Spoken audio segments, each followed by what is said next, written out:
اعلیٰ سے اعلیٰ تعلیم حاصل کر کے ڈاکٹر بنے، جج بنے، عالمہ بنے، دین کی خدمت کرے، دنیا کی خدمت کرے، انسانوں کی خدمت کرے۔ اے اللہ ایسی توفیق عطا فرما، اس پہ برکت فرما، ہم تمام مسلمانوں کی حفاظت فرما، ایمان پر خاتمہ فرما، مرد و عورت کے اندر دین کا بول بالا فرما۔ اے اللہ خواتین کو خواتین صالحہ بننے کی توفیق عطا فرما، مرد کو اپنی ذمہ داریاں جو دینی ذمہ داریاں ہیں نبھانے کی توفیق عطا فرما۔ اے اللہ اس دعا کو اپنے حبیب جناب محمد رسول اللہ صلی اللہ علیہ وسلم کے طفیل میں قبول فرما۔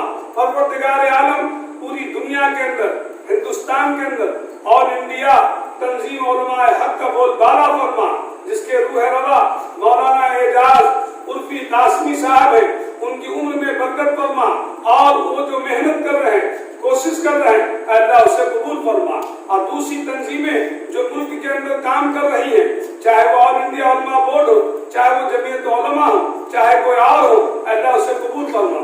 اتر دیناج پور کا بہت ہی مشہور تنظیم الانصار، اے اللہ اس کی بھی ترقی فرما، ہم تمام مسلمانوں کی حفاظت فرما، اتحاد نصیب فرما، اتحاد میں قائم و دائم فرما، مسلکوں اور فرقوں میں جو ہم بٹے ہوئے ہیں، اے اللہ اس سے ہم سب کی حفاظت فرما۔ ربنا تقبل منا فإنك أنت السميع العليم وصلى الله تعالى على خير خلقه محمد وآله وأصحابه أجمعين برحمتك۔ پھر کبھی آئیں گے تو بچوں کا ہم لے کے جائیں گے۔ آج